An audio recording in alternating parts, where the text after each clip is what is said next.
Deus, é meu filho Jaque. Prefácio ao leitor deste trabalho, ao oferecer a você o estranho manuscrito do Capitão Carter em forma de livro, acredito que algumas poucas palavras relativas a essa marcante personalidade sejam de interesse. Minha primeira lembrança do Capitão Carter vem de sua estada de alguns meses na casa de meu pai, na Virgínia, imediatamente antes do começo da Guerra Civil. Na época, eu era uma criança de uns 5 anos, mas continuo me lembrando bem do homem alto, atlético, moreno, de rosto brilhante, quem eu chamava de tio Jaque. Ele parecia estar sempre sorrindo e entrava nas brincadeiras das crianças com a mesma camaradagem sincera que demonstrava aqueles passatempos aos quais os homens e mulheres de sua idade se dedicavam.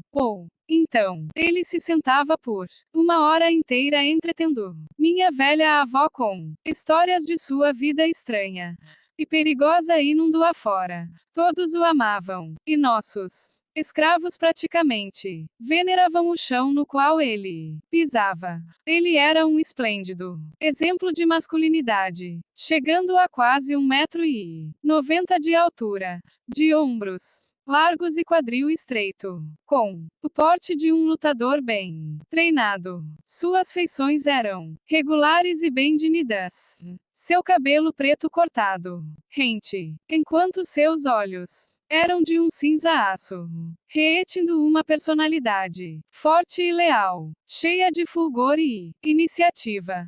Seus modos eram perfeitos e sua cortesia era a mesma de um típico cavalheiro do sul da mais alta estirpe. Esse é o estilo ao cavalgar, especialmente na caça à raposa. Maravilhava e impressionava, mesmo naquele recanto de magníficos cavaleiros. Ouvi, com frequência, meu pai adverti-lo quanto à sua ousadia desenfreada.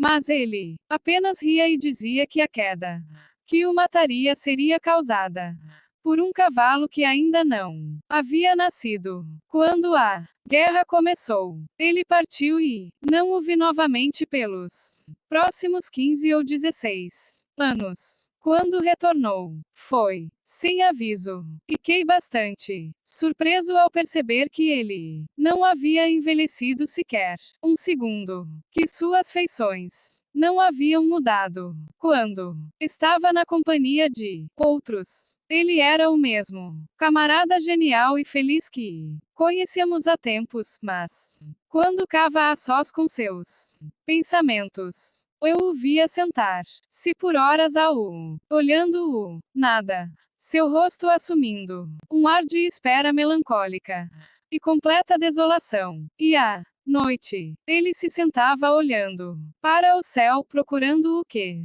eu não sabia até ler este manuscrito anos depois. Ele nos disse que havia prospectado e minerado no Arizona durante uma parte do tempo desde a guerra. Que havia sido bem-sucedido.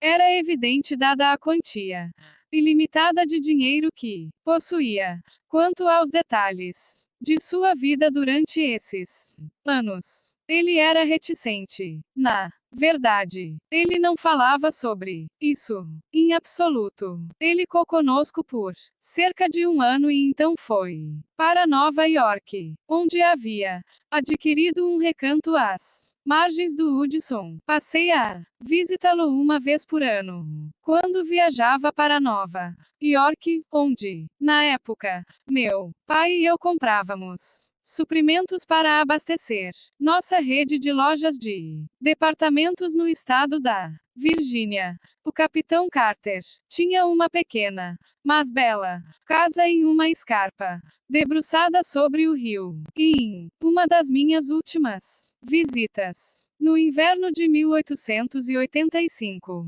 observei que ele estava muito ocupado escrevendo. Presumo agora este manuscrito. Ele me pediu na época que, caso algo acontecesse a ele, eu me encarregasse de seus bens. Deu-me uma cópia da chave para um compartimento do cofre que cava em seu estúdio, dizendo que ali eu encontraria seu testamento, além de algumas instruções pessoais às quais me fez prometer obedecer com absoluto rigor. Depois que me retirei para dormir, pude vê-lo de minha janela, em pé, sob o luar e na beira do penhasco sobre o Hudson, com os braços para o alto, como que em um apelo.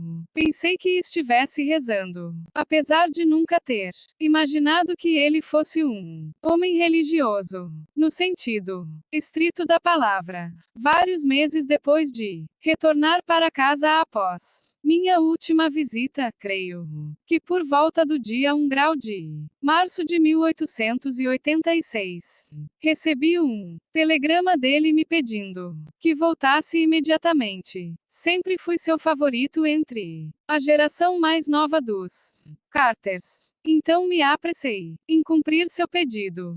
Desembarquei na pequena estação a cerca de 1,5 quilômetro de suas terras na manhã de 4 de março de 1886.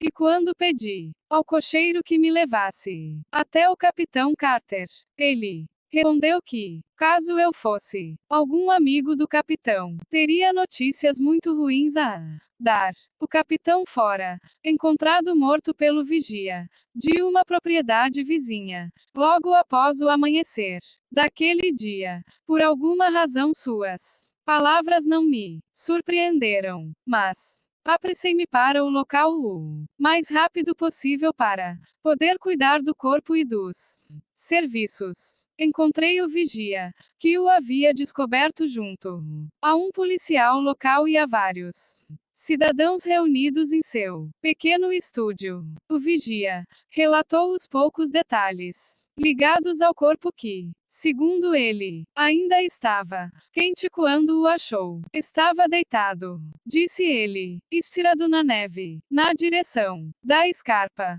com os braços abertos sobre sua cabeça. Quando ele me mostrou o lugar, lembrei-me de que era o mesmo ponto onde eu o havia visto naquelas outras noites, com seus braços para o alto, suplicando aos céus. Não havia marcas de violência em seu corpo. E com a ajuda de um médico local, os investigadores chegaram à conclusão de que a causa da morte fora um ataque cardíaco.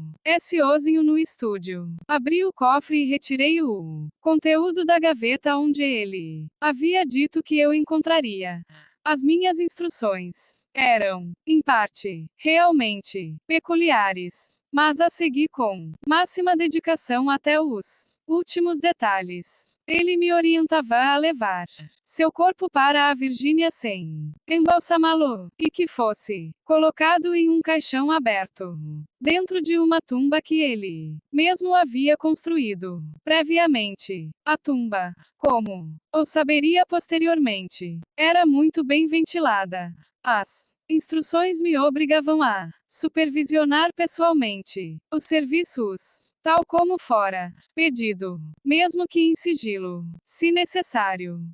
A propriedade foi mantida de tal forma que eu recebesse os lucros durante 25 anos, após os quais o imóvel se tornaria meu. As próximas instruções eram relacionadas a este manuscrito, que eu deveria manter lacrado e em segredo, do modo como o havia encontrado, por 11 anos, e não deveria divulgar seu conteúdo antes que 21 anos se passassem de sua morte.